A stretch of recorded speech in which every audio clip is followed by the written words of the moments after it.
ওমরে ফারুক রাদিয়াল্লাহু তাআলা আনহু নিজের পরিচয়টা গোপন রাখলেন। আত্মগোপন করার পরে ডেকে বললেন, ঘরের মালিক, কি সমস্যার ভিতরে অন্তর্ভুক্ত হয়ে গেছো? একটু যদি দয়া করে আমারে বলো, আমি যতদূর পারি তোমার সমস্যাকে দূরীভূত করার চেষ্টা চালাবো ইনশাআল্লাহ। তারা সব সময় জবানের ভিতরে আল্লাহ তাবারক তাআলার তাসবিহকে জারি রাখতেন। চিৎকার মেরে কোন আল্লাহু আকবার। আম্মা জান আয়েশা সিদ্দিকা বলছেন, পয়গম্বরের জিহ্বা সবসময় আমি জিকিরে পেয়েছি, এমনও পেয়েছি রাতের শেষ অংশে নবী দোয়া করছেন আর কেঁদে কেঁদে বলছেন, আল্লাহুম্মা হাসিবনি হিসাবান ইয়াসীরা, ও আল্লাহ আমার হিসাব নিকাশটারে আপনি সহজ করে দিন। নবী দো আলম যার জীবনে বিন্দু মাত্র কোনো গুনাহের ছাপ ছিল না, আমার আল্লাহ কুরআনুল কারীমের সূরা ফাতিহা 1 নাম্বার আয়াতে কারিমা দিয়া জানা দিলেন, মা তাকদ্দামা মিন যামবিকা ওয়া মা তাআখার ওয়া ইউতিম্মা নি'মাতাহু আলাইকা ওয়া ইয়াহদিয়াকা সিরাতাম মুস্তাকিমা। ডান হাত তুলে কোন মারহাবা, নারায়ে তাকবীর। আম্মা জান ডেকে বললেন, নবীরে আল্লাহ রাব্বুল আলামিন নিজে ঘোষণা করেছেন আপনার জীবনের ভূমিকা থেকে নিয়ে মুতাকাদ্দাম মানে হলো শুরু, আপনার জন্মলগ্ন থেকে নিয়ে মুতাআখির মানে হলো শেষ হওয়া। আপনার ইন্তেকাল পর্যন্ত 63 বছরের জিন্দেগিতে বিন্দু মাত্র কোনো গুনাহ নাই, আপনার জীবনে বিন্দু মাত্র কোনো কলহ নাই। আমার আল্লাহ রাব্বুল আলামিন কালামুল্লাহ শরীফ দিয়ে আপনারে বেগানা মাসুম করেছেন। তারপরে বলেন এমন করে কেন কেঁদে কেঁদে দোয়া করেন, হাসিবনি হিসাবান ইয়াসীরা। ও গো নবী কেন দোয়া করেন? পয়গম্বর ডেকে বললেন, আয়েশা এজন্যই আমি আমার আল্লাহ রাব্বুল আলামিনের কাছে দোয়া করি। 1 নাম্বার কারণ হলো যে আল্লাহ রাব্বুল আলামিন আমি পয়গম্বরকে বেগানা বানালেন, আমি কি সে আল্লাহর একটু শুকরগুজারি বান্দা হব না?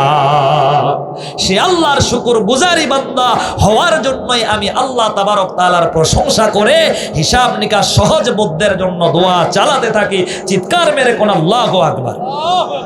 আম্মা জানকে ডেকে বললেন, আয়েশা শোনো, এ আয়েশা 2 নাম্বার অন্যতম কারণ হলো আমি পয়গম্বরের জবান থেকে তুমি হাদিস বর্ণনা করে শোনাবা, আর আমার গুনাহগার উম্মত এবং আমার সাহাবায়ে কেরামগুলো যারা শিক্ষা গ্রহণ করে আমার এই দোয়াগুলো পড়ার উদ্দেশ্য হলো 1 নম্বরে আল্লাহর প্রশংসা করি, আর 2 নম্বরে আমার গুনাহগার উম্মতদেরকে শিক্ষা প্রদান করলাম।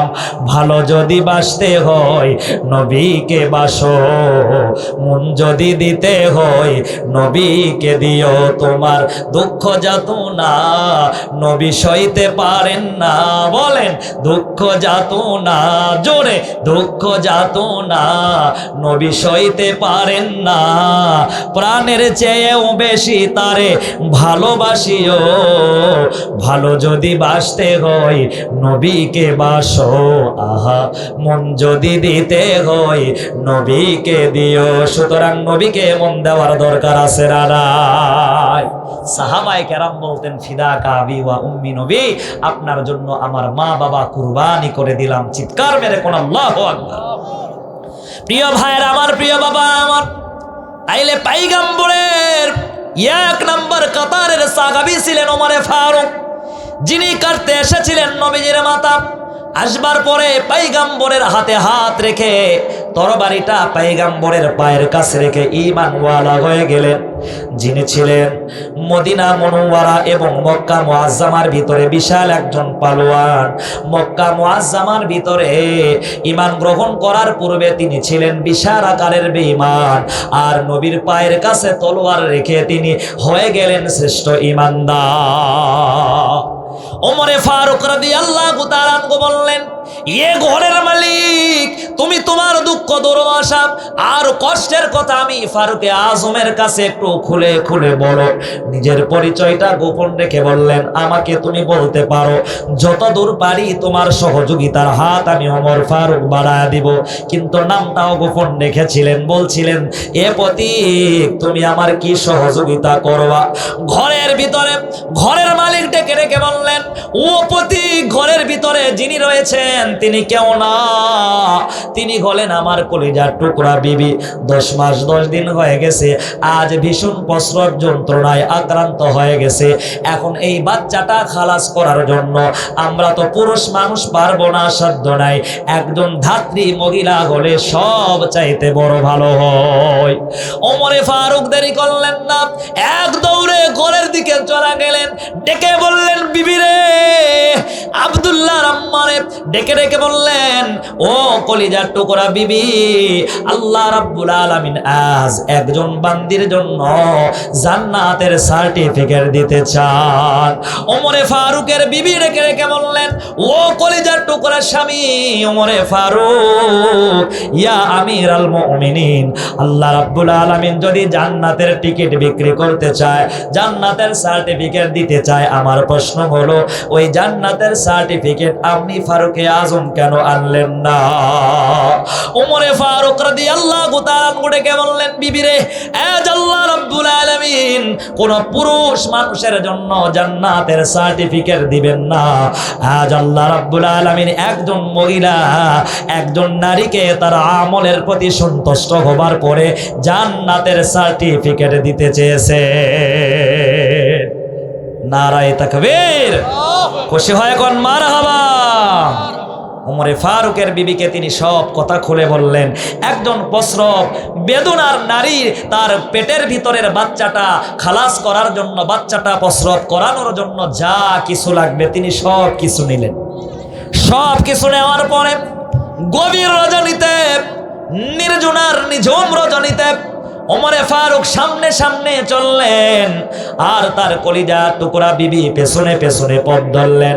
শুধু এমন কাজ তারা করতেন না, ওমরে ফারুক এবং তার বিবি মাঝে মাঝে আল্লাহর ঘর পরিষ্কার পরিচ্ছন্ন করার জন্য দৌড় দিতেন। আর আজকাল শহরের মসজিদে, গ্রামের মসজিদেও হয়, দেখতেছে যে বালু আছে কিনা। যদি বালু থাকে, মুয়াজ্জিমের চাকরি আর নাই। কথা বলেন ঠিক কিনা? কথা কয় না, জোরে বলেন ঠিক কিনা? মাহফিলে কিছু যুবকেরা ঘোরাঘুরি করতেছে। আসলে কিছু তো যুবক থাকে, এদের যখন পীড়িতের নেশা, বিড়ির নেশায় ধরে, পানের নেশা, জর্দার নেশায় ধরে, যত ওয়াজ দান, ওয়াজে কাজ হয় না, এমন যুবক আমাদের সমাজে জোরে কোন আছে না নাই? কথা হয় না, জোরে বলেন আছে না নাই? বিড়ি খাওয়ার একটা তারা দোয়াও বানিয়েছে, কয় হুজুর বিড়ি খাওয়ার দোয়া আছে। কেরে কি দোয়া? কয় আল্লাহুম্মা বারিক লানা, জোরে জোরেই বিড়ি টানা। কথা কয় না? খিরে ভাই, কি ডিজিটাল দোয়া তারা বের করেছে, জোরে বলেন ঠিক কিনা? প্রেম করে ছ্যাঁকা খেয়ে বেকা হয়ে মাহফিলে এসে বসেছে। যখন তার গার্লফ্রেন্ড কল দিয়েছে, জিএফএ ফোন দিয়েছে, তখন ওয়াজের নেশায় আর কাজ ধরে না। কই এখনই বাগিরে গিয়ে তার সাথে দেখা করে আসা লাগবে। কয় ভালোবাসার মতো ভালোবাসিলে আরে কি গো ভোলা যায়, ভালোবাসার মতো ভালোবাসিলে তারে কি গো ভোলা যায়, ক্ষণিকের ভুলেও বিরহ নামলেও মন থেকে তারে কি গো মোছা যায়, ভালোবাসার মতো ভালোবাসিলে তারে কি গো ভোলা যায়। জোরে বলেন, বলে কি বলে না? কই ভালোবাসা যাতে মানে না, কবু হাসি কবু কান্না। ছ্যাঁকা যদি যায়, যে 1 বছর প্রেম করেছে, হঠাৎ বলেছে তোমার সাথে আর না, তোমার চাইতে স্মার্ট একটা ছেলে পেয়েছি, তুমি তো বেটা ডায়াং নিয়ে ঘোরো, যারে ধরেছি এই বেটা বিশাল আকারের বড় হোন্ডা নিয়ে ঘোরে। কথা কোন ঠিক কিনা? জোরে বলেন। বেটা সারা রাত কান্না করে চোখের পানি দিয়ে বালুস ভিজায়া ফেলে। এমন প্রেমিক ব্যর্থ পুরুষ আমাদের সমাজে জোরে কোন আছে না নাই? হয় ভালোবাসা জাতি মানে না, কবু হাসি কবু কান্না, দুই চোখ জলে ভরে কত ব্যথা সহ্য করে, মন তবু চেয়ে থাকে তার আশায়। ভালোবাসার মতো ভালোবাসিলে তারে কি গো ভোলা যায়। আমি বলি এই ভালোবাসা এক আল্লাহর জন্য অন্তরের ভিতরে রাখার দরকার। জোরে বলেন আছে নারায় নারায় তাকবীর। আমার প্রিয় ভাইরা প্রিয় বাবারা, ফারুকে আজম সামনে সামনে চললেন মরুভূমির পথ দিয়া, কলিজা টুকরা বিবি পেছন পেছন হাঁটে। এরপরে যখন জীর্ণ শীর্ণ বাড়ির কাছে নিকটবর্তী হয়ে গেলেন, ফারুকে আজম দরজায় কড়া নাড়লেন, নক করলেন, ডেকে বলছেন, ভাইরে তোমার কলিজার টুকরা বিবির প্রসব বেদনার যন্ত্রণা সহ্য করতে না পেরে কান্না করেছে। তোমার কলিজার টুকরা বিবির জন্য আমি একজন উত্তম ধাত্রী এনে তোমারে উপহার দিলাম। নারায়ে তাকবীর। লোকটা তো খুশি হয়ে গেছে। ওমরে ফারুক তার কলিজার টুকরা বিবিরে ঘরের ভিতরে ঢুকায়া দিলেন। একজন মা প্রসব বেদনা, 10 মাস 10 দিনের বেদনা, এমনকি সন্তান যখন মায়ের পেটের ভিতরে আসে, মা জননীর তখন থেকেই যন্ত্রণা এবং কষ্ট আরম্ভ হয়ে যায়। কথা বলেন ঠিক কিনা? জোরে কয় না কা? জোরে বলেন ঠিক কিনা? নবীর কাছে একবার এক সাহাবায়ে কেরাম প্রশ্ন করলেন যে মান আহাক্কা বিহুসনি সাহাবাতি, নবী বলেন তো আমার নিকট সব চাইতে সদাচরণ পাওয়ার উপযোগী কে? নবী ডানে বামে না তাকায়া বলছেন, কলা উম্মুকা, তিনি কেউ নন, তিনি তোমার মা। সাহাবী আবার প্রশ্ন করলেন, কলা সুম্মা মান, নবী বলেন এরপরে কার প্রতি আমি সদাচরণ করব, সদ্ব্যবহার করব? আল্লাহর পয়গম্বর দ্বিতীয়বার বলেছিলেন কলা উম্মুকা, তিনি তোমার মা। পয়গম্বরকে আবার তৃতীয়বার বলা হয়েছিল কলা তুম্মা মান, তারপরে কার? নবী দো আলম ডানে বামে তাকালেন না। আল্লাহর পয়গম্বর তৃতীয়বার বললেন কলা উম্মুকা, তিনি তোমার মা। মা জননীর পেটের ভিতরে যখন সন্তান এসে যায়, মা জননী কিছু খেতে পারে না, যা খায় তাই বমি করে দেয়। 10 মাস 10 দিন ধরে মা পেটের ভিতরে সন্তান রাখে। পেটের ভিতরে সন্তান যখন মাঝে মাঝে নাড়াচাড়া করে, মা জননীর কলিজায় কিন্তু মাঝে মাঝে আঘাত লাগে। মা জননী সন্তানটারে পেটের ভিতরে নিয়ে মাঝে মাঝেই যন্ত্রণা সইতে না পেরে জমিনের ভিতরে অজ্ঞান হয়ে পড়ে যায়। এ কলিজার টুকরা বাবা, আমার আল্লাহ রাব্বুল আলামিন কুরআনুল কারীমের ভিতরেও তার হকের পাশাপাশি, তার গোলামির পাশাপাশি, তার ইবাদতের পাশাপাশি মা বাবার প্রতি ইহসান করতে ভুল করলেন না। কথাটা তুলে ধরতে আল্লাহ রাব্বুল আলামিন ছাড়লেন না।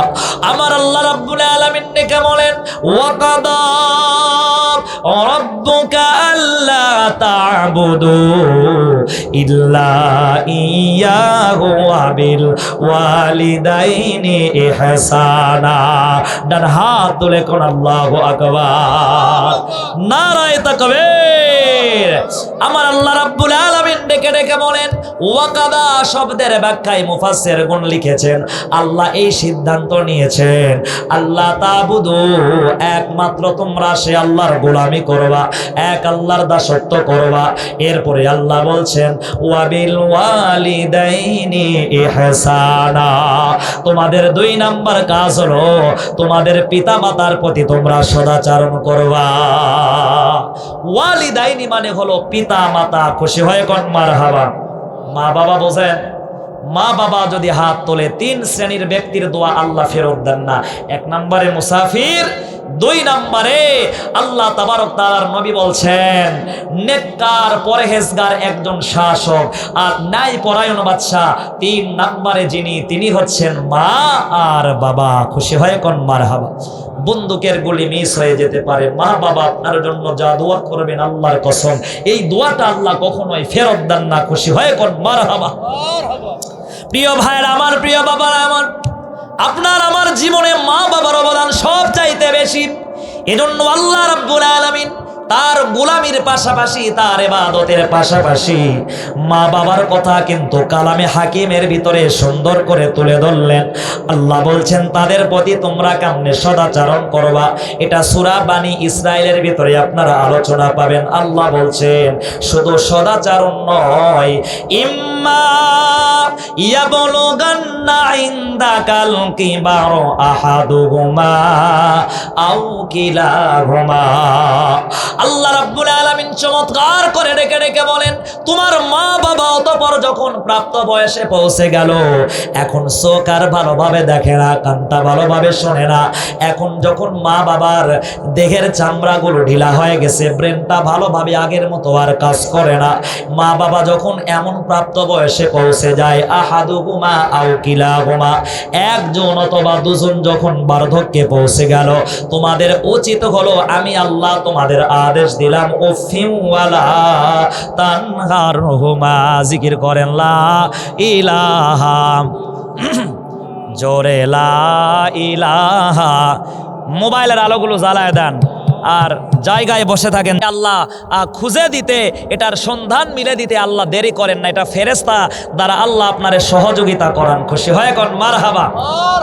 আর যখন কাজটা সমাধা হয়ে গেছে, কি পড়তে হবে? আলহামদুলিল্লাহ। আল্লাহ নবী বলছেন আলহামদুলিল্লাহি তামলাউল মিজান, বান্দার প্রশংসা দ্বারা আল্লাহ নেকের পাল্লাকে ভারী করে দেবেন মহাশরের ময়দানে।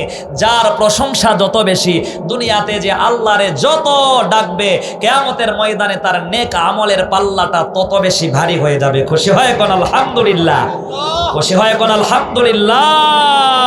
লা ইলাহা।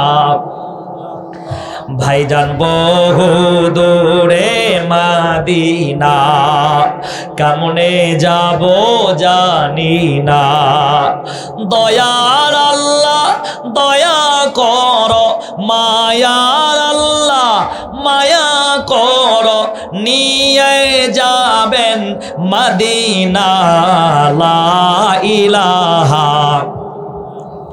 জোরে লা ইলাহা, লা ইলাহা ইল্লাল্লাহু মুহাম্মাদুর রাসূলুল্লাহ সাল্লাল্লাহু আলাইহি ওয়াসাল্লাম। তাইলে মা বাবার প্রতি সদাচরণের কথা আপনাদের মাঝে বলছিলাম, কারণ মার পেটে সন্তান আসার পর থেকে নিয়ে সন্তান ডেলিভারি হওয়া পর্যন্ত মার কষ্ট সব চাইতে বেশি।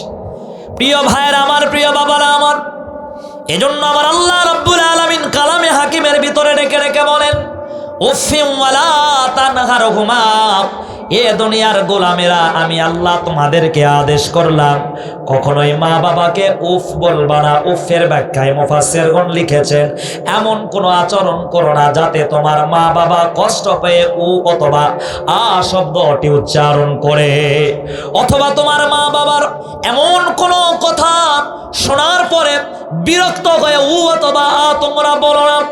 মা বাবা যদি বলে বেটারে বাজার থেকে কিন্তু এক বিড়া পান অথবা 10 টাকার সুপারি আনবা, আ অথবা উ বলা যাবে না, চোখ রাঙানো যাবে না, মনে কষ্ট পাওয়া যাবে না, বলতে হবে আলহামদুলিল্লাহ, বলতে হবে ইনশাআল্লাহ। আল্লাহ রাব্বুল আলামিন বলেন, ওয়ালা তানহারহুমা, এ দুনিয়ার গোলামেরা মা বাবাকে উফ বলবা না। এতটুকু দিয়া শেষ নয়, কখনোই তোমরা মা বাবাকে ধমক দিবা না। ইমাম ফখরুদ্দিন আল রাজি রাহিমাহুল্লাহ তাফসিরে কাবীর গ্রন্থের ভিতরে বর্ণনা করেন, এবং রাইসুল মুফাসসিরিন ইবনে আব্বাস রাদিয়াল্লাহু তাআলা আনহুমা তিনি বলেন, এই আয়াতে কারিমার টুকরার অংশের তিনি ব্যাখ্যার ভিতরে লিখেছেন, তানহারহুমার ব্যাখ্যা হলো মা বাবাকে শুধু ধমক দেওয়া নয়, এমন ভাবে কথা বলো না মা বাবার কথার চাইতে তোমার কথাটা যেন উঁচু কণ্ঠে না হয়ে যায়, নিম্নগামী হও, নম্র ভদ্র ভাষায় কথা বলো। আমার আল্লাহ রাব্বুল আলামিনের পরে রেখে বলেন, ফালা তাকুল্লাহুমা উফিউ ওয়ালা তানহারহুমা ওয়া কুল্লাহুমা কওলান কারিমা। তোমরা মা বাবার প্রতি কেমনে কথা বলবা? কওলান কারিমা। কারিম শব্দের ব্যাখ্যায় লিখেছেন সম্মানজনক কথা বলো, মার্জিত ভাষায় কথা বলো, নম্রভাবে কথা বলো, নিচু কণ্ঠে তোমরা মা বাবার সঙ্গে কথা বলো, মৃদু কণ্ঠে মা বাবার সাথে তোমরা কথা বলো। আল্লাহ রাব্বুল আলামিন ডেকে বলেন, তাইলে কওলান কারিমা দ্বারা ডেকে ডেকে বলছেন মা বাবার সঙ্গে সম্মানজনক আচরণ করো। এরপরে আরেক আয়াতে কারিমার টুকরার ভিতরে আল্লাহ রাব্বুল আলামিন বলছেন দানা হাযুল্লি মিনার রাহমা। এই আয়াতে কারিমার টুকরার ভিতরে আল্লাহ রাব্বুল আলামিন ডেকে বলেন মা বাবার জন্য তোমার রহমতের ডানাটা পাতায়া দাও, রহমতের ডানাটা তোমরা বিছায়া দাও। নবী দো আলম রে, পয়গম্বরের সাহাবীগণ জিজ্ঞাসা করলেন নবীরে, পাখির ডানা আছে, আমাদের তো ডানা নাই, তাইলে কেমন করে মা বাবার জন্য নরম ডানা বিছায়া দিব? নবী দো আলম তার প্রতি উত্তর করে বললেন, পাখি যেমন নরম ডানা নরম পালক দিয়া তার ছোট ছোট বাচ্চাগুলোকে আগলায় রাখে, আল্লাহ বলছেন এমন ভাবে পাখির ডানার মতো নম্র আচরণ করে তোমার মা বাবাকে বৃদ্ধ অবস্থায় তোমরা আগলে রাখবা। মার কষ্ট অনেক বেশি।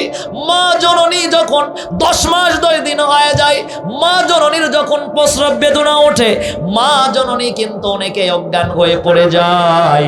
এবার স্বামীর বাড়ি থেকে যখন বাপের বাড়িতে মা জননী চলে আসে, মা বাবার কাছে কিন্তু বিদায় নাই। মা রে বাবারে পায়ে সালাম করে অনেক অনেক কলিজার টুকরা মায়েরা তাদের মা বাবার পায়ে সালাম করে বলছে যে অনেক নারী সন্তান ডেলিভারি হতে গিয়া দুনিয়া ছেড়ে বিদায় নিয়ে কবরে চলে গেছে। ও মা, আমি তো তোমার কলিজার টুকরা সন্তান, তোমার পেটের মধ্যে থেকে দুনিয়ার জমিনে আমি এসেছি। ও মা, ও বাবা, বিদায় দাও এবং শেষকালে আমার জন্য দোয়া করো, এই কলিজার টুকরা সন্তানের ডেলিভারি যেন ভালোভাবে হয়। স্বামীকে জড়ায়া গভীর রজনীতে কলিজার টুকরা বিবি কান্না করে করে রেখে বলে, কলিজার টুকরা স্বামী রে, 10 বছর যাব তোমার ঘরের ভিতরে এসে সংসার করেছি। অনেক সময় আমার কথার দ্বারা তুমি কষ্ট পেয়েছিলা, অনেক সময় আমার আচরণের দ্বারা তুমি কষ্ট পেয়েছিলা। এই কলিজার টুকরা স্বামী, তোমার আমার মিলে একটা কলিজার টুকরা সন্তান ফসল আকারে আল্লাহ রাব্বুল আলামিন দিয়েছেন বংশের ধারা অব্যাহত রাখতে। এই সন্তানটা ডেলিভারি করতে গিয়া অনেক মা দেখেছি মারা গেছে, অনেক সন্তানও দেখেছি মারা গেছে। ও স্বামী, যদি আচরণে কষ্ট পাও ক্ষমা করে দাও এবং আমি বিবি হয়ে তোমার কাছে দোয়া চাই, আমার জন্য প্রাণ ভরে দোয়া করো, আল্লাহ যেন সুস্থভাবে ভালোভাবে ডেলিভারির কাজটা ঘটায়া দেয়। নারায়ে তাকবীর। মা জননীকে যখন ডেলিভারির রুমে নেওয়া হচ্ছে, আমি দেখেছি, আমি নিজে অত কলিজার টুকরা সন্তানের আব্বা হয়েছি, বাবা না হওয়া পর্যন্ত এটা কখনোই কোনো যুবকের বুঝে আসবে না। জোরে বলেন ঠিক কিনা? অনেক যুবকেরা বাবা একটু বসে বসে খায় তাই বাবাকে গালি দেয়, বাবাকে ধমক দেয়। এমন যুবক আমাদের সমাজে জোরে কোন আছে না নাই? কথা কন আছে না নাই? রোজগার নাই বুড়া বাবার, বসে বসেই খাই যে খাবার, তাই বলে অপমান তারে করো না, ভালো করে দেখো ভেবে যুবক একদিন বাবা হবে। কথা কন ঠিক কিনা? ওরে ভালো করে দেখো ভেবে তুমি একদিন বাবা হবে, তোমার ছেলে তোমায় সম্মান করবে না। বাবার মনে কষ্ট দিও না যুবক ছেলেরা, বাবার মনে কষ্ট দিও না। কলিজার টুকরা বাবার কাছে আজ রাতে যাবেন, সারা জীবন মা বাবার নাফরমানি করলেন, আল্লাহর কসম করে বেলঘরিয়ার জমিনে বলে যাব, এ কলিজার টুকরা যুবক ভাইরা মাকে বইয়ের বয়ে কিছু দিতে পারলেন না। আজ রাত্রিতে মজমা শেষ করার পরে বেশি কিছু নেওয়া লাগবে না, সামান্য 1 টাকা দামের 2টা চকলেট নেবেন, নেওয়ার পরে ঘরের দরজায় ঢাক দিবেন।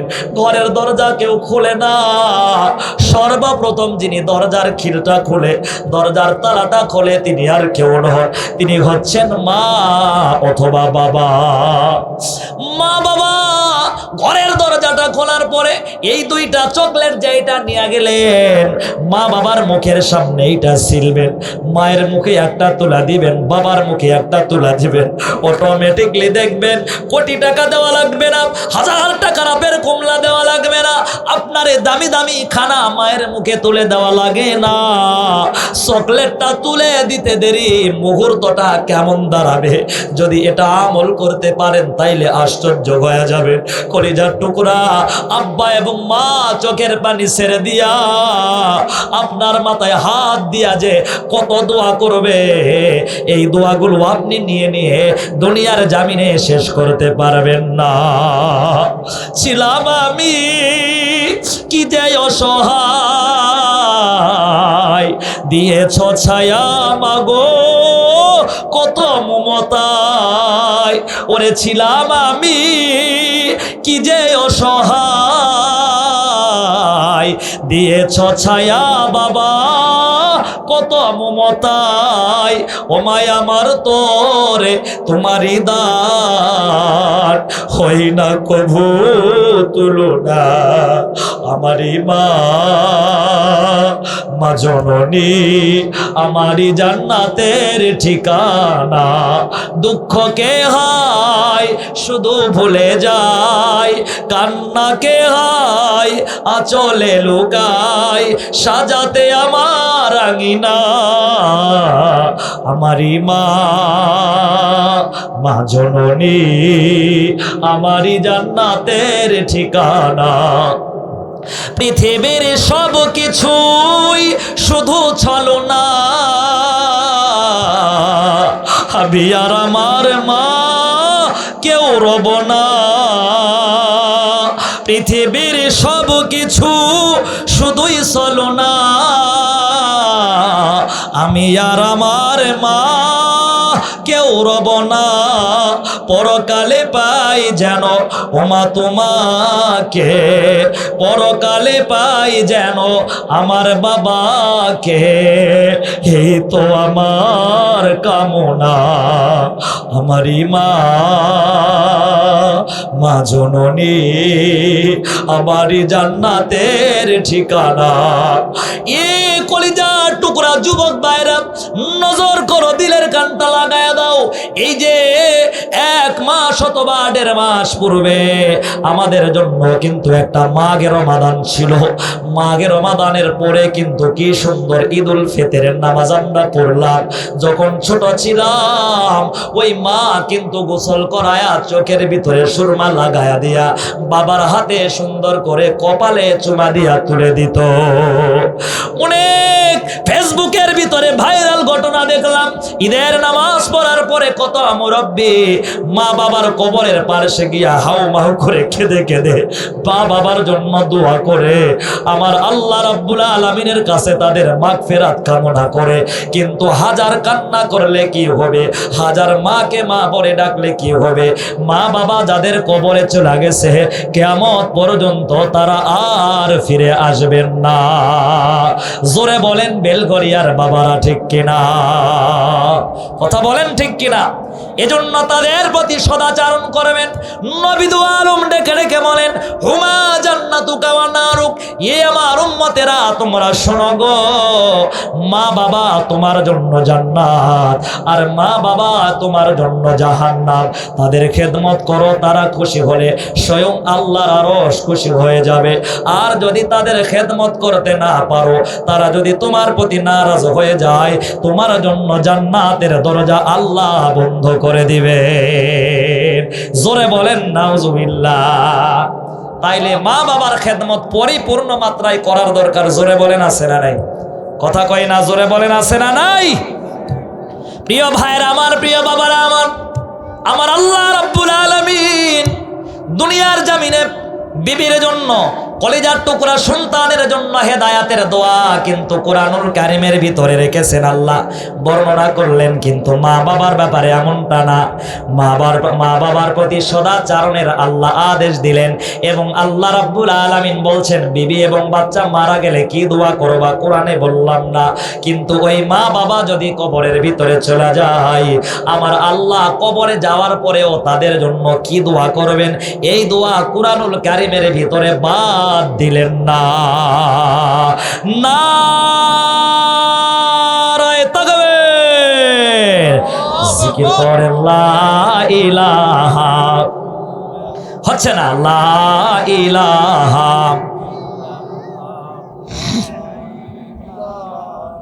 লা ইলাহা ইল্লাল্লাহু মুহাম্মাদুর রাসূলুল্লাহ।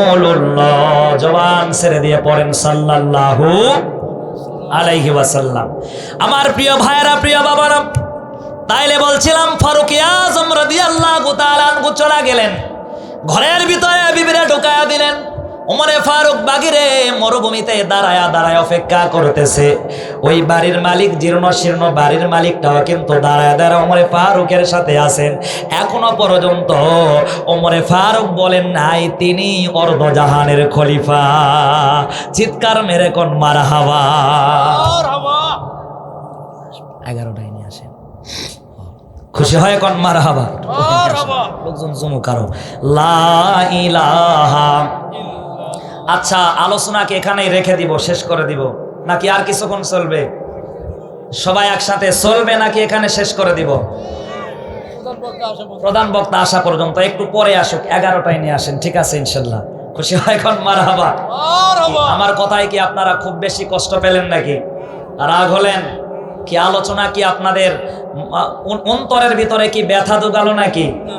নারায়ে তাকবীর, লিল্লাহি তাকবীর। আমার প্রিয় ভাইরা, প্রিয় বাবারা, শেষের দিকে চলে এসেছি। ওমরে ফারুক এখনো পর্যন্ত পরিচয়টা দিলেন না, গোপন করে রেখে দিলেন। ফারুক আজম দাঁড়ায় আছেন, তার বিবি ঘরের ভিতরে প্রবেশ করেছেন সন্তানটা খালাস করার জন্য। ওমরে ফারুকের বিবি আল্লাহর নাম নিয়ে বিসমিল্লাহি তাওয়াক্কালতু আলাল্লাহ বলে এবার সন্তানটা সুন্দর করে ডেলিভারি হয়ে গেল। এবার মার সঙ্গে সন্তানের কিন্তু একটা নারী জোড়া দেওয়া থাকে। মা যা খায় নারীর মাধ্যমে সন্তানের পেটের ভিতরে আল্লাহ পার করে দেয়। এজন্য বিদেশের মাটিতে কোনো কলিজার টুকরা সন্তান যদি বিপদের মুখে পড়া যায়, কেউ জানে না, সবার আগে যিনি খবর পান তিনি আর কেউ নন, তিনি হচ্ছেন মা। মা জননীর কলিজার ভিতরে আঘাত হানে, সন্তানের মনে হয় কোনো বিপদ হচ্ছে। জোরে বলেন ঠিক কিনা? ফারুক আজম দাঁড়ায় দাঁড়ায় কাল ক্ষেপণ করছেন, রাত গুজার করেন। ফারুক আজমের পাশে যেই সন্তানটা আজ ডেলিভারি হবে তার বাবা, নব্য সন্তানের বাবা অপেক্ষমান, তিনি অপেক্ষা করতেছেন। সন্তান যখন ডেলিভারি হয়ে গেল, ফারুক আজমের স্ত্রী ডেকে বলছেন, আমিরুল মুমিনিন, কলিজার টুকরা সন্তান ডেলিভারি হয়েছে, ছেলে সন্তান হয়েছে এবং সন্তান আর মা দুজনেই বেশ ভালো আছে, আলহামদুলিল্লাহ। উমরে ফারুক রাদিয়াল্লাহু তাআলা আনহুকে তার বিবি যখন বলছেন, ইয়া আমিরুল মুমিনিন, সন্তান এবং মা ভালো আছে, কথা বলার সাথে সাথে উমরে ফারুক রাদিয়াল্লাহু তাআলা আনহু ডানে বামে তাকায় দেখেন বেদিন, যেই বেদিনটার সন্তান হলো এই বেদিনটা তার সামনে আর নাই, গেল কোথায়? দেখছেন পায়ের কাছে পড়ে উনি কান্না শুরু করে দিছে। খুশি হয়ে কোন মারহাবা। ফারুক আজম তারে টেনে তুলে রেখে বললেন, ভাইরে পায়ের কাছে কেন পড়ে কান্না করা আরম্ভ করলা? ডেকে রেখে বলো। এবার বেদিন ডেকে বলছেন, ইয়া আমিরাল মুমিনিন, আপনি 3 বার সালাম দিয়েছেন, অর্ধজাহানের খলিফা। আমি ঘরের দরজা কিন্তু খুলি নাই, অনেক নক করার পরে খুলেছিলাম। আপনারে সাধারণ একজন পথিক মনে করেছিলাম, কিন্তু আপনি গভীর রজনীতে একজন সেরা রাষ্ট্রনায়ক হয়ে, পয়গম্বরের একজন খানদানি সাহাবী হয়ে, ওমরে ফারুক রাদিয়াল্লাহু তাআলা আনহু আমাদের রাষ্ট্রনায়ক হয়ে, আমাদের আমির হয়ে কেমন করে আপনার বিবিকে রাত্রিবেলায় নিকৃষ্ট কাজ করার জন্য লাগায়া দিলেন। চোখের পানি ছেড়ে দিয়া প্রতীক বেদিনটা কান্না করতেছে। বেদিনের কান্না দেখে ওমরে ফারুক ডেকে বললেন, ভাইরা অবশ্যই তুমি কান্না করবা না, আমি ওমরে ফারুকের কাছে তোমার আবেদন কি বলছে, ইয়া আমিরুল মুমিনিন, আপনি আমারে ক্ষমা করে দেন, বিয়াদবি করেছি, আপনারে চিনি নাই। ফারুক আজম ডেকে বলছেন, তুমি আমার কাছে কি ক্ষমা চাইবা? ও ভাই বেদিন, তুমি আমি উমরকে ক্ষমা করে দাও। ইসলাম কত সুন্দর, ইসলামের ব্যবহার কত সুন্দর। এজন্য পয়গম্বর এবং সাহাবায়ে কেরামদের আচার আচরণগুলো দেখার পরে, সাহাবায়ে কেরাম যারা পূর্বে কাফের ছিল, আচরণ দেখার পরে প্রেমে মোহিত হয়ে আল্লাহর নবীর হাতে হাত রেখে তারা ঈমানদার হয়ে যেতেন। নারায়ে তাকবীর। আল্লাহ রাব্বুল আলামিন সেদিন রহমতের ফেরেশতাদেরকে ডেকে ডেকে বলেছিলেন, ফেরেশতারা শোনো, ইন্নী আ'লামু মা লা তা'লামুন, আমি আল্লাহ যা জানি তোমরা রহমতের ফেরেশতারা তা জানো না। আল্লাহ রাব্বুল আলামিন বলেন, ফেরেশতারা আমার বান্দাদের দিকে তোমরা নজর করে তাকাও, দেখো দেখো ফিতনা করে না, ফাসাদ করে না, কি সুন্দর করে বেলগড়িয়া নুরানি হাফেজিয়া কওমি এবং এতিমখানা মাদ্রাসায় 1 বছর পরে 22তম ইসলামী জালসা এবং তাফসিরুল কোরআন মাহফিলে তারা আমি আল্লাহর গুণ কীর্তনগুলো গাইতে থাকে। আমি আমার বান্দাদের জীবনের গুনাহগুলো কি ক্ষমা করব না? তুমি রহমান, তুমি মেহেরবান, অন্ধ গাহে না শুধুই তোমারই গুণগান, বুঝেও বুঝে না তবু শান। তুমি রহমান, তুমি মেহেরবান, কখনো তোমারে যদি ভুলি হিদায়াতের আলো দিয়ে নিয় কোলে তুলি, কখনো তোমারে যদি ভুলি হিদায়াতের আলো দিয়ে নিয় কাছে তুলি, ঠাই দিও গো প্রভু তুমি দয়াবান, তুমি রহমান, তুমি মেহেরবান। নারায়ে তাকবীর, নারায়ে তাকবীর। আমার প্রিয় ভাইরা, প্রিয় বাবারা, আল্লাহ রাব্বুল আলামিন রহমতের ফেরেশতাদেরকে ডেকে ডেকে বলেন, এই আমার রহমতের ফেরেশতারা আমার বান্দা কুরআনুল কারীমের মজমায় একত্রিত হয়ে গেল, আমি আল্লাহ বড় রাজি আর খুশি হয়ে গেছি। কই তারা ফাসাদ করে না, তারা ফিতনা করে না। আমার কলিজার টুকরা বান্দারা কুরআনুল কারীমের মজমায় বসার পরে একে অপরের প্রতি তারা গল্প গুজব করে না। সুতরাং আমি আমার বান্দার জীবনের যতগুলো গুনাহ ছিল মজমায় আসার কারণে, বসার কারণে এবং বান্দা তাওবা করার কারণে তার জীবনের সব গুনাহগুলোকে ক্ষমা করে দিলাম। খুশি হয় এখন সুবহানাল্লাহ। আল্লাহ বলছেন শুধু এতটুকু দিয়ে শেষ নয়, ফাউলাইকা ইউবাদদিলুল্লাহ, আমি আল্লাহ ওই সকল ইমানদার এবং তওবাকারী বান্দাদের জীবনকে পরিবর্তন করে দিলাম। খুশি হয় এখন মারহাবা। কথা কয় না, ডান হাত তুলে কোন মারহাবা। মারহাবা দাও খাবা, খাবার তো আছে, অসুবিধা নাই, এটা সময় মতো আপনাদের মাঝে পেশ করা হবে। খুশি হয় এখন আমিন। কি রাগ করলেন নাকি? তো মারহাবা দিয়ে খাবার চাই না, সময় মতোই আসবে। জোরে বলেন ইনশাআল্লাহ। প্রিয় ভাইরা আমার, প্রিয় বাবারা আমার, কলিজার টুকরা মায়েরা নজর করো, দিলের কানটা লাগায়া দাও। আল্লাহ রাব্বুল আলামিন ডেকে বলেন, ওই সমস্ত ঈমান বান্দাওয়ালা এবং নেককার নর নারী যারা কোরআনের মজমায় বসে গেল তাদের জীবনটা আমি আল্লাহ বদল করে দিলাম। তাদের জীবনে যতগুলো গুনাহ ছিল আমি আল্লাহ রাব্বুল আলামিন গুনাহগুলোকে বান্দার আমলনামা থেকে ডিলিট করে দিলাম, মোচন করে দিলাম। আর বান্দার আমলনামার ফাঁকা পাতাটা সাদা ফাঁকা রেখে দিলাম না। বান্দা যতগুলো গুনাহ আমলনামা থেকে ডিলিট করে দিয়েছি তার চাইতে বহু গুণে নেকি আমার বান্দার আমলনামায় লিখে দিলাম। আওয়াজ করে কোন আল্লাহু আকবার। আমার মনে হয় মহিলাদেরকেই সামনে দেওয়া লাগতো আর আপনাদের পর্দায় দেওয়া লাগতো। কথা কয় না আব্বাজান, ঠিক কিনা? তো আপনারা ঠিক বলতেছেন, একটু হুহা জোরে করেন, একটু আল্লাহর তাকবীর, আল্লাহর ধ্বনি একটু জোরে সরে দেওয়ার চেষ্টা করেন। নারায়ে তাকবীর। মা বোনদেরকে দিলে আপনাদের চাইতে জোরে বলতো, স্টেজ কাঁপায়া তুলতো। কথা কয় না, ঠিক কিনা? জোরে বলেন, ঠিক কিনা? যাক, আল্লাহ তাবারক তাআলা আমাদেরকে কবুল করুন। খুশি হয় এখন আমিন। একটু জিকির করেন লা ইলাহা, জোরে লা ইলাহা সুবহানাল্লাহ আলহামদুলিল্লাহ লা ইলাহা লা ইলাহা ইল্লাল্লাহু মুহাম্মাদুর রাসূলুল্লাহ। জবান ছেড়ে দিয়ে পড়ুন সাল্লাল্লাহু আলাইহি ওয়াসাল্লাম। তাইলে মজমাতে আসার পরে বসার পরে আমাদের কি ক্ষতি হলো, নাকি আমাদেরকে আল্লাহ তাবারক তাআলা লাভবান করলেন? কোনটা? এসেছেন কান্দে গুনাহ নিয়ে চলে যাবেন, আল্লাহর কসম একটাও গুনাহ আল্লাহ পাক আপনার কান্দে রাখবেন না। সবগুলো গুনাহ কাঁধ থেকে নামায়া আমল নামার পাতাটা আল্লাহ তাবারক তাআলা নেকি দ্বারা ভরে দিবেন। সাইয়্যাতিহিম হাসানাত, যতগুলো সাইয়্যাত ছিল, গুনাহ ছিল, আল্লাহ পাক বদল করে দিয়ে হাসানাত তথা নেকি দিয়ে পরিপূর্ণ করে দিবেন। এটা আল্লাহর ওয়াদা। চিৎকার মেরে কোন আল্লাহু আকবার। আমার আল্লাহ কি দুনিয়ার এমপি মন্ত্রীদের মতো মিথ্যাবাদী নাকি?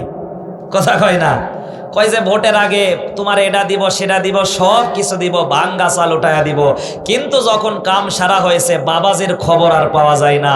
যখন গ্রামে আসে কালো কাঁচের ভিতরে ঢুকেছে, যেন এলাকার মানুষেরা দেখতে না পায়। কথা কয় না, জোরে বলেন ঠিক কিনা?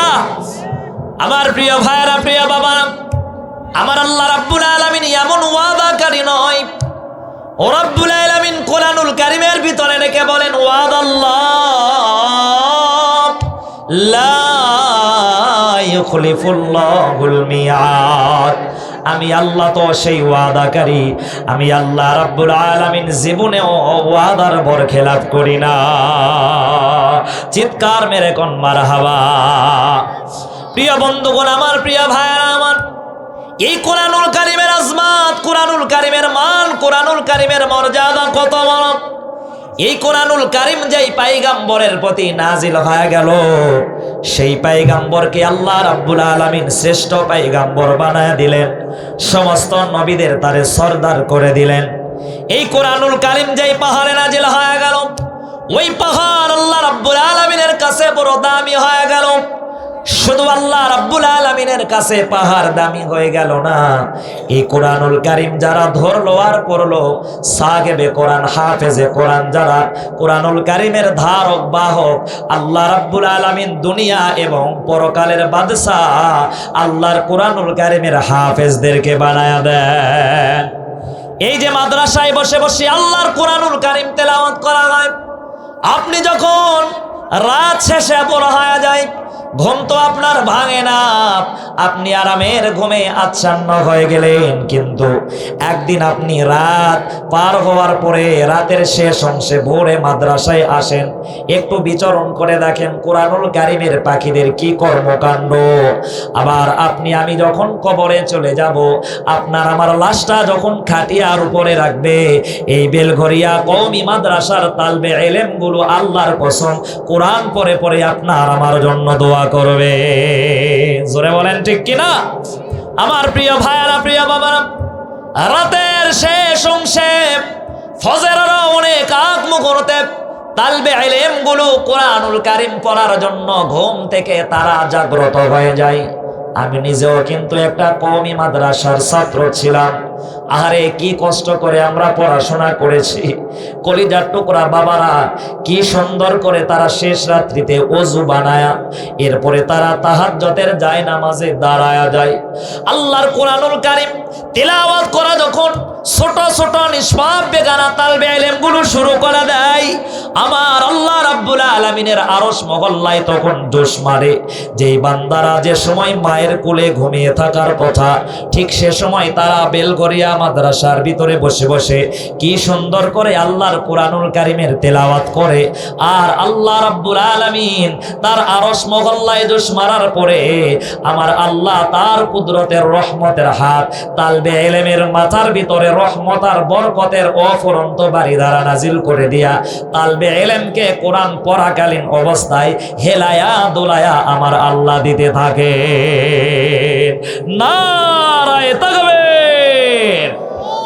আল্লাহর কসম, কোরআনুল কারীমের তালবে ইলম যখন কোনো পথ ধরে চলে যায়, নবী দো আলম বলছেন কোরআনুল কারীমের তালবে ইলমের জন্য জান্নাতের হুরগুলো, রহমতের ফেরেশতাগুলো এভাবে নূরের পাখা বিছায়া দিতে থাকে। চিৎকার মেরে কোন মারহাবা। প্রিয় ভাইয়ের আমার, প্রিয় বাবারা আমার, এতটুকু দিয়া শুধু শেষ না। কোরআনুল কারীমের সাহেব একটা কোরআনুল কারিমের ধারক, কোরআনুল কারিমের বাহক যখন অন্ধকার কবর চলে যাবে, এই কবরটা পাড়ি দিয়া যখন মহাশরের ময়দানে একজন সাহেবে কোরআন দাঁড়ায় যাবে, আমার আল্লাহ রাব্বুল আলামিন ডেকে ডেকে বলেন, এই সেদিন কোরআনুল কারিমের ধারক আর বাহকদেরকে বলবেন, ইকরা ওয়ারতাকি ওয়ারাতিল কামা কুনতা তুরাতিলু ফিদ দুনিয়া ফা ইন্না মানজিলাকা ইনদা আখিরি আয়াতিন তাকরাউহা। এই কোরআনুল কারিমের হাফেজ, ইকরা তুমি পড়ো আর তুমি উচ্চাসন লাভ করতে থাকো, উপরে চড়তে থাকো, অনন্তকাল অনাদিকাল পর্যন্ত আল্লাহর কোরআন পড়বা। আর যেই জায়গাতে তোমার কোরআনুল কারিমের পড়া শুরু করবা সূরা ফাতিহা দিয়া, যতক্ষণ পর্যন্ত সূরা নাস পাবা না, 6666টা আয়াতে কারিমা যখন শেষ হবে, আমি আল্লাহ রাব্বুল আলামিন হাফেজে কোরআনকে 6666 তলা জান্নাত তথা সকলের উপরের জান্নাতের ভিতরে একটা হাফেজে কোরআনকে আমি আল্লাহ দাখিল করে দিব। নারায়ে তাকবীর। কোরআন শেখাও ছেলে মেয়েকে, ওহে মুসলমান, কোরআন শেখাও ছেলে মেয়েকে, ওহে মুসলমান, জান কবজের সময় তোমার হইবে রে আসান। ওরে একটি ছেলে আলেম হলে পড়বে কোরআন মৃত্যুকালে, একটি ছেলে আলেম হলে পড়বে কোরআন মৃত্যুকালে, ভেগে যাবে মওজুদ শয়তান, আসবে রে ঈমান,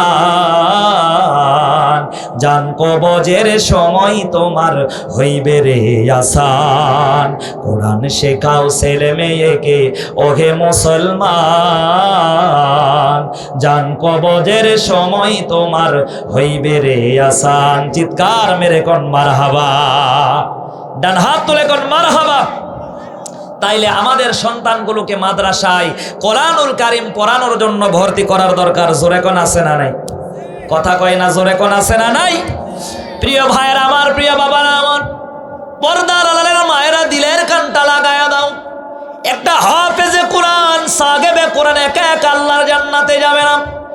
নবী দু আলম হাদিসের ভিতরে ডেকে ডেকে বলেন, মান করাআল কুরআনা ফাস্তাদহারহু ফাহাল্লা হালালাহু ওয়া হাররামা হারামাহু আদখালাহুল্লাহুল জান্নাহ ওয়া শাফাহু ফি আশরাতিন মিন আহলি বাইতিহি কুল্লুহুম কদ ওয়াজাবাত লাহুন নার। চিৎকার মেরে কোন মারহাবা।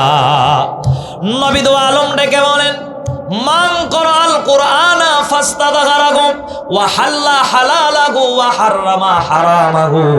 যে কোরআনুল কারীমের সাহেব, যে হাফেজ আল্লাহর কোরআনুল কারীমকে হালালকে হালাল জেনে এবং হারামগুলোকে হারাম জানার পরে বর্জন করে আল্লাহর কোরআনুল কারীমটা তেলাওয়াত করে, এই কোরআনুল কারীম দিয়া সমাজ বিনির্মাণে কাজ করে, এই কোরআনুল কারীমের ভিত্তিতে নাই ইনসাফের সমাজ প্রতিষ্ঠা করার প্রত্যয় এবং প্রত্যাশা কলিজার ভিতরে রাখে, আল্লাহর পয়গম্বর ডেকে বলেন, ওই সমস্ত মানুষদেরকে আমার আল্লাহ জান্নাতের ভিতরে দিয়া দিবেন। হাফেজে কোরআন একা একা আল্লাহ রাব্বুল আলামিনের জান্নাতের ভিতরে যাবে না। নবী দু আলম সোনার জবানে ডেকে ডেকে বলেন, সাহেবে কোরআন, হাফেজে কোরআন মহাশরের ময়দানে যখন জান্নাতের ভিতরে যাওয়ার সৌভাগ্য পাবে, আল্লাহ যখন বলবে যাও তুমি জান্নাতে চলে যাও, এখন এই হাফেজে কোরআন পিছন দিকে তাকায়া মা বাবা এবং তার নিকটস্থ আত্মীয়দেরকে দেখার পরে, যাদের প্রতি জাহান্নাম ওয়াজিব হয়েছে, এটা দেখার পরে আল্লাহর কাছে কাঁদবে আর আল্লাহর কাছে মাগফিরাত তাদের জন্য কামনা করতে থাকবে।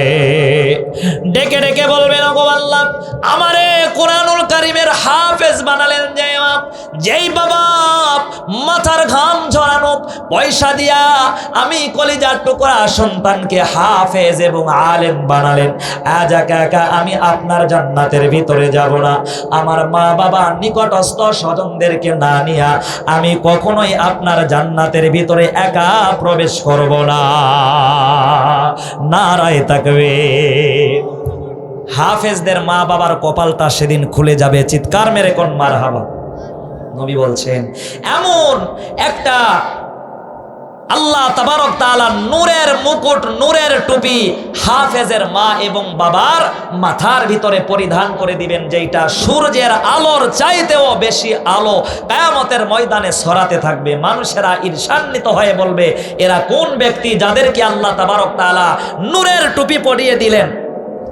নবী দো আলম ডেকে রেখে বলেন, ইয়ে দুনিয়ার মানব, এরা তারা গবে যারা তাদের কলিজার টুকরা সন্তানগুলোকে হাফেজ এবং আলেম বানালেন।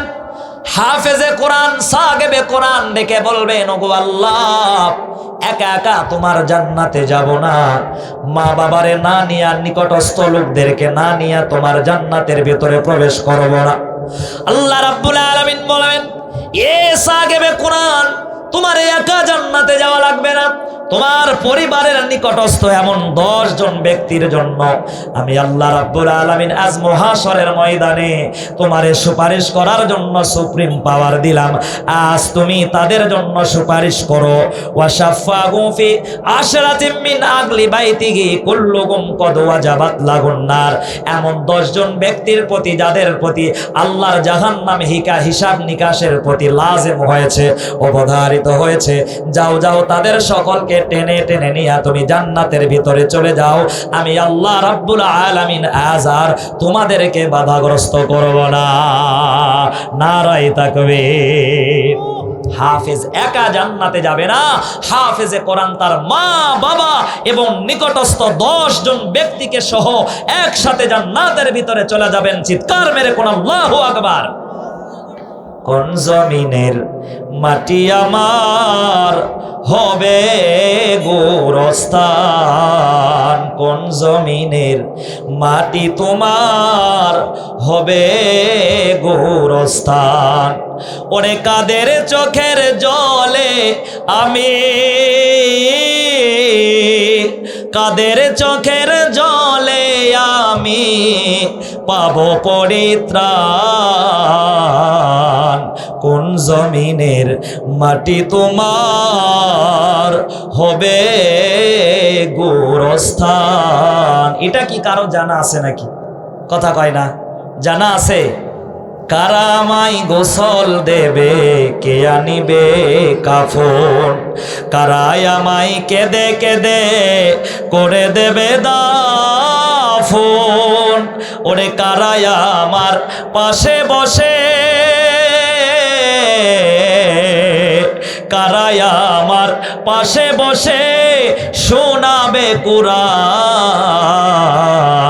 কোন জমিনের মাটি আমার হবে গোরস্থান। আল্লাহর কসম, বেলঘরিয়াবাসী মারা গেলে বেলঘরিয়ার তালবে ইলম আপনারে কোরআনুল কারীম শোনায়া দেবে। জোরে বলেন ঠিক কিনা? কথা কয় না, জোরে বলেন ঠিক কিনা? তাইলে প্রিয় ভাইরা, প্রিয় বাবারা, এই মাদ্রাসার দিকে আপনারা সর্ব সাফল্যে লক্ষ্য দিবেন। সন্তান দিয়া, জান দিয়া, মাল দিয়া সর্বোচ্চ সহযোগিতা করতে রাজি আছেন তো ইনশাআল্লাহ? জোরে বলেন, কথা কয় না, জোরে কোন ইনশাআল্লাহ। একটু জিকির করেন লা ইলাহা, তো তাড়াতাড়ি শেষ করেন লা ইলাহা।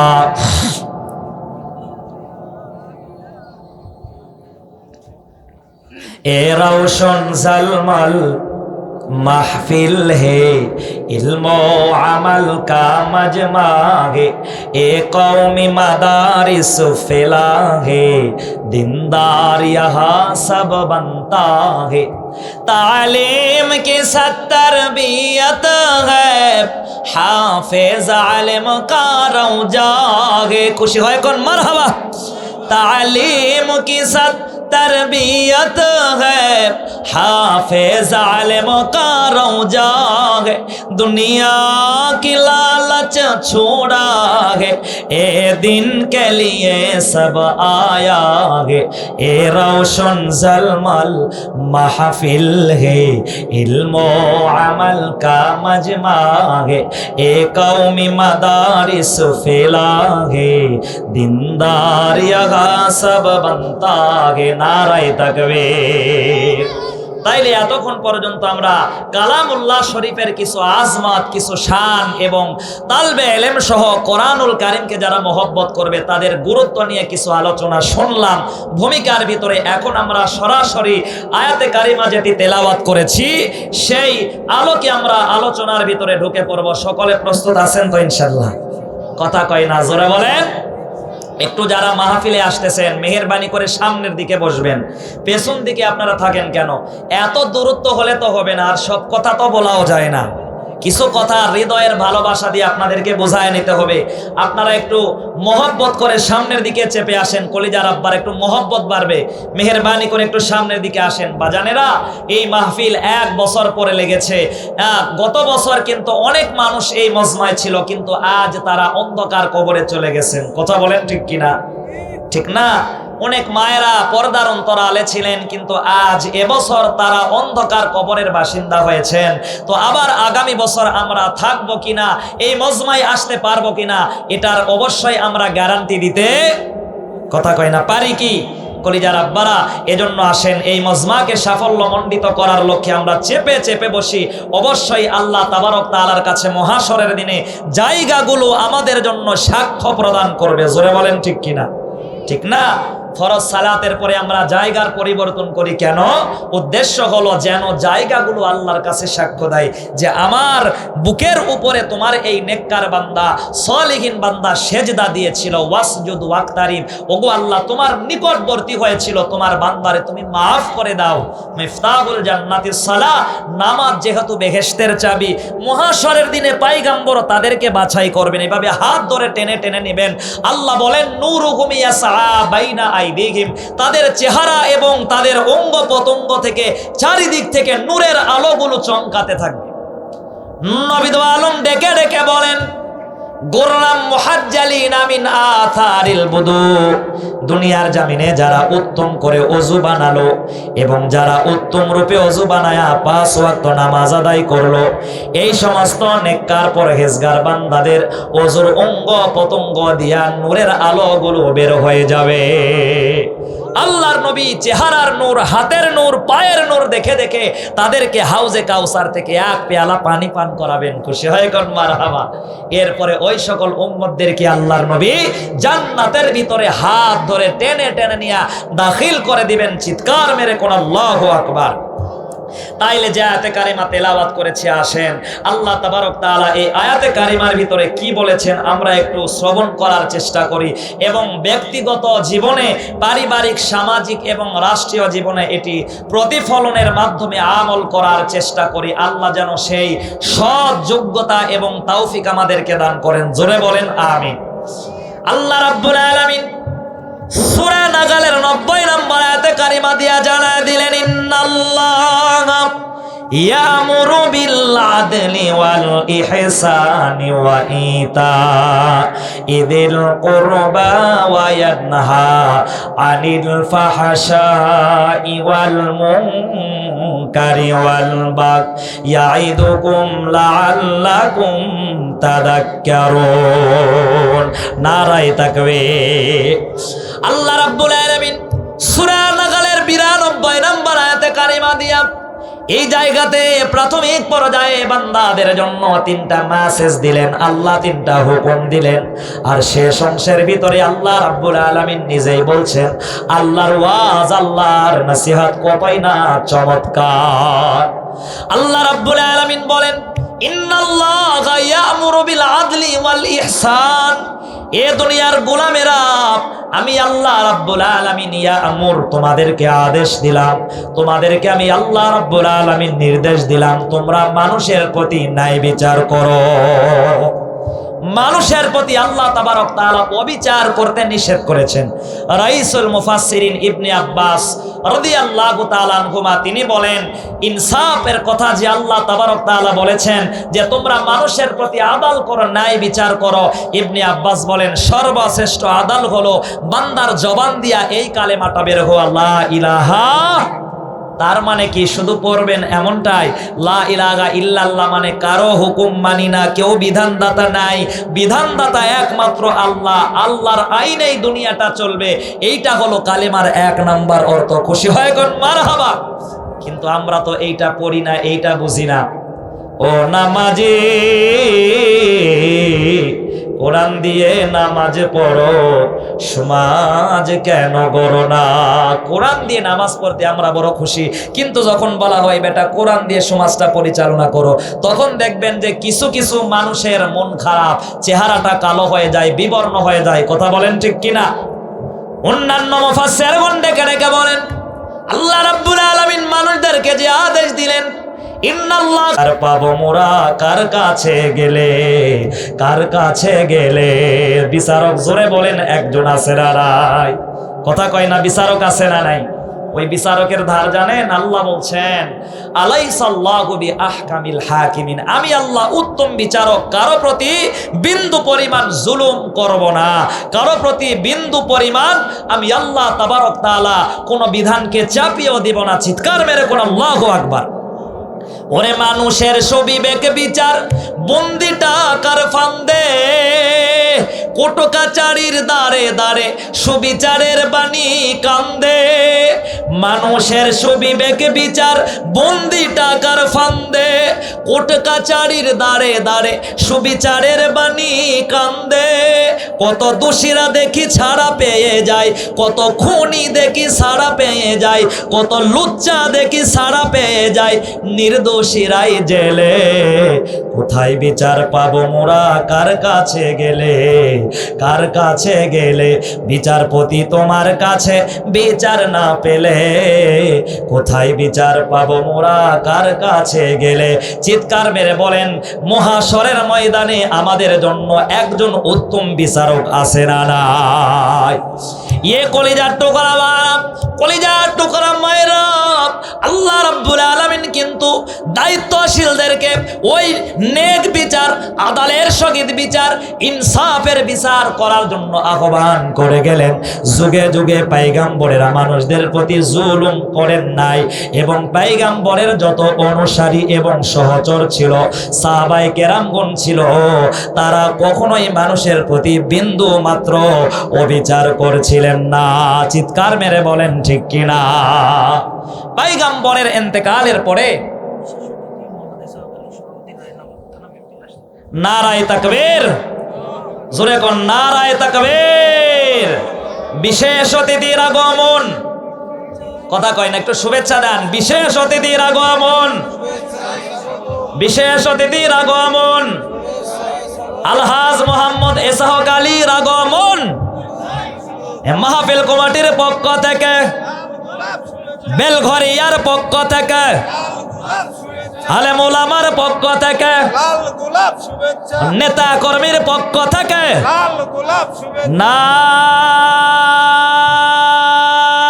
নারায়ে তাকবীর।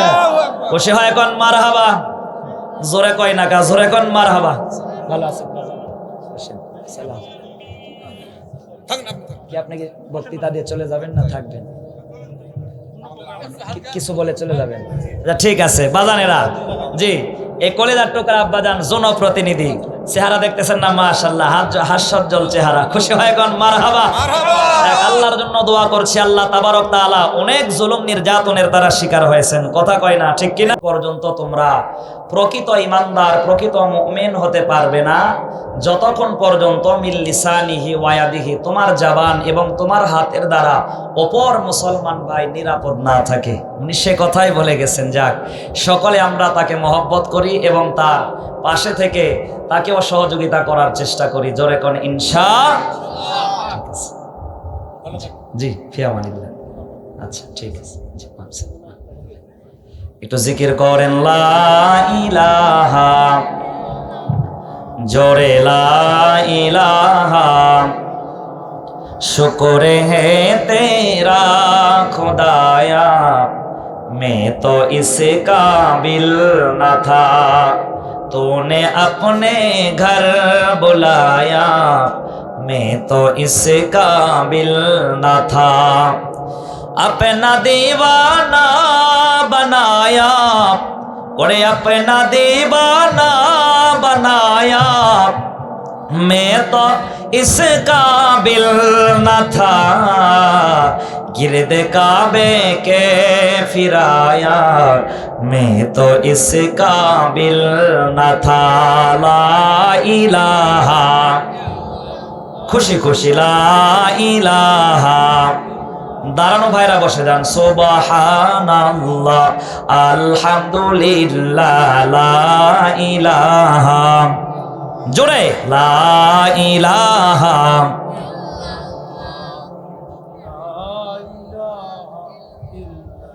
ওই দেখেন থামে গেছে লা ইলাহা ইল্লাল্লাহু মুহাম্মাদুর রাসূলুল্লাহ জবান ছেড়ে পড়ছি সাল্লাল্লাহু আলাইহি ওয়াসাল্লাম। প্রিয় ভাইরা আমার, প্রিয় বাবারা আমার, সময় কিন্তু অল্প, শেষের দিকে চলে আসতেছি।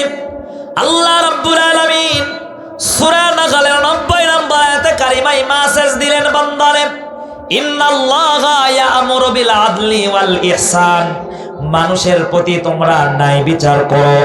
এরপরে আল্লাহ বলছেন ওয়াল ইহসান, তোমরা সদাচরণ করো।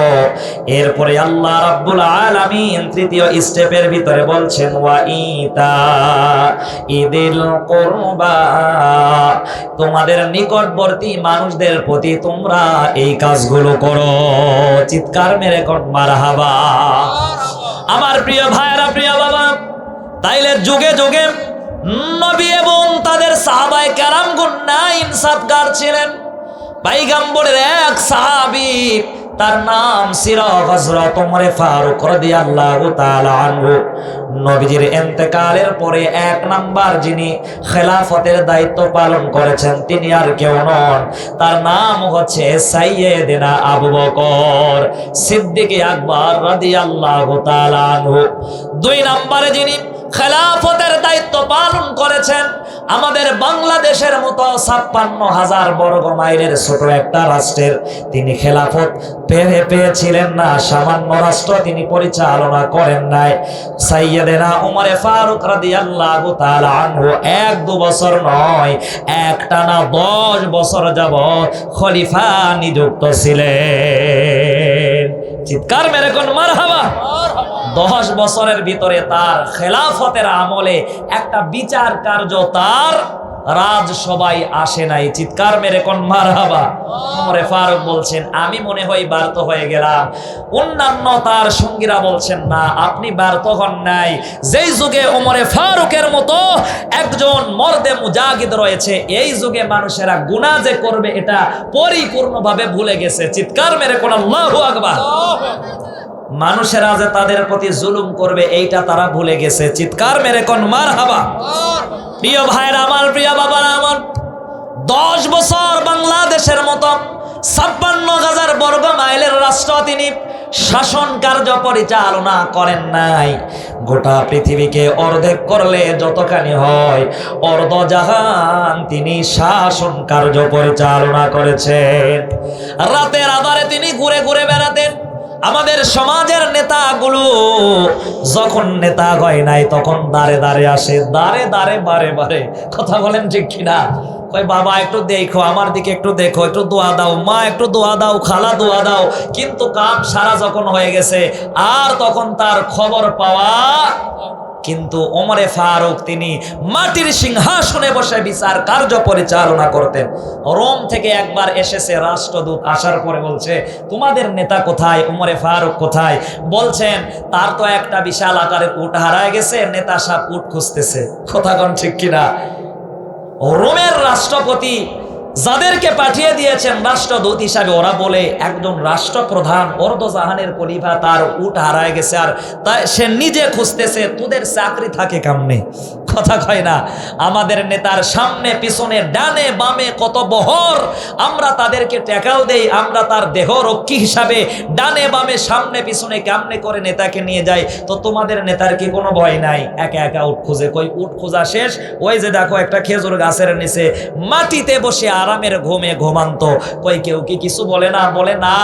বলা তো দূরের কথা, কেউ তার শরীরে টাচ করবে এমন সাহস অন্তরের ভিতরে কেউ কল্পনাও করে না। চিৎকার মেরে কোন আল্লাহু আকবার। প্রিয় ভাইয়ের আমার, প্রিয় বাবারা আমার, নেতা কেমন ছিল, নেতাদের আদর্শ কেমন হবে, তার থেকে শিক্ষা গ্রহণ করার দরকার। ওমরে ফারুক রাদিয়াল্লাহু তাআলা আনহু 10 বছরের মধ্যে তিনি একজন তেজস্বীবান মানুষ ছিলেন। তিনি জীর্ণ শীর্ণ হয়ে গেলেন, সম্পদ হ্রাস পেয়ে গেল, চেহারাও তার কমতি হয়ে গিয়েছিল। ওমরে ফারুকের কপালের ভিতরে চিন্তার ভাব ছিল, কতখানি আল্লাহ রাব্বুল আলামিন যেই দায়িত্ব দিলেন এইটাকে পালন করতে পারলাম। রাতের আধারে তিনি ঘুরে বেড়ান, রাত যখন গভীর হয়ে যায় তার চোখের ভিতরে ঘুম নাই। উর্দু জাহানের খলিফা মদিনা মুনওয়ারার মাটিতে তিনি ঘুরতেছেন, কোন মানুষ কোন দুঃখে পতিত হয়ে আছে, কে কোন সমস্যার ভিতরে পরিলক্ষিত হয়ে আছে উনি ঘুরে ঘুরে দেখতেছেন। অনেক দূরে হাঁটবার পরে তিনি হঠাৎ করে দেখলেন একটা জীর্ণ শীর্ণ কুটির থেকে সুবিশাল কান্নার আওয়াজগুলো ভেসে আসে। উমরে ফারুক রাদিয়াল্লাহু তাআলা বরদাস্ত করতে পারলেন না, ঝুপড়ির কাছে তিনি নিকটবর্তী হয়ে গেলেন। জীর্ণ শীর্ণ ঘরের দরজার পাশে তিনি চলে যায়, এক দুবার নয়। ওমরে ফারুক রাদিয়াল্লাহু তাআলা আনহু জীর্ণ শীর্ণ ঘরের মালিকদেরকে লক্ষ্য করে আসসালামু আলাইকুম ইয়া আহলাল বাইত বলে 3 বার তিনি সালাম দিয়ে দিলেন। নারায়ে তাকবীর। কিন্তু ঘরের ভিতর থেকে সালামের প্রতি উত্তর আসছে না। সাহাবায়ে কেরামগণ বলছেন, যখন সালামের বিধান আসলো সাহাবায়ে কেরামগণ বলছেন, ওগো নবী আমরা তো আগে জাহেলিয়াতের যুগে এভাবে সালাম দিতাম না। কি বলতেন?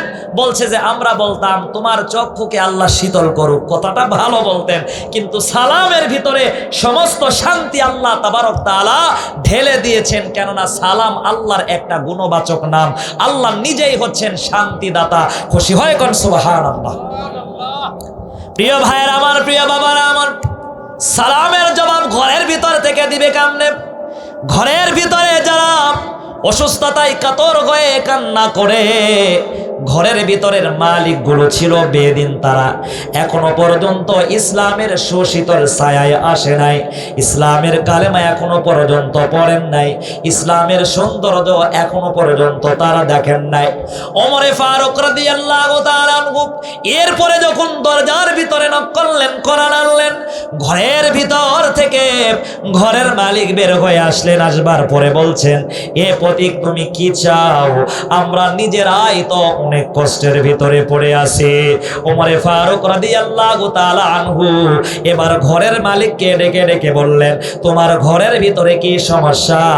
আমি পথিক হয়ে তোমার সমস্যার কথাগুলো একটু জানবার চাই। নারায়ে তাকবীর। তিনি তার পরিচয়কে গোপন রাখলেন। পরিচয় নিজেরা গোপন রাখতে সব চাইতে তারা বেশি ভালোবাসতেন। কখনো বলতেন না যে আমি অর্ধ জাহানের খলিফা। আর আমাদের দেশের নেতার যে চামচা আছে, গ্রামের ভাষায় একটা কথা বলে, বাঁশের চাইতে কঞ্চি বড় হয়। কথা বলেন ঠিক কিনা? কথা কয় না, জোরে বলেন ঠিক কিনা? নেতার চামচার গরমে এলাকায় থাকাই কঠিন হয়ে যায়। কথা বলেন ঠিক কিনা? প্রিয় ভাইয়ের আমার, প্রিয় বাবা আমার, নজর করেন, ওমরে ফারুক রাদিয়াল্লাহু তাআলা এমন ছিলেন না, তার কোনো চালা চামচা ছিলেন না, কোনো বডিগার্ড তিনি গ্রহণ করতে পছন্দ করতেন না। রাতের আধারে তিনি গরিব মানুষের দুঃখগুলো দেখার জন্য চলে যেতেন।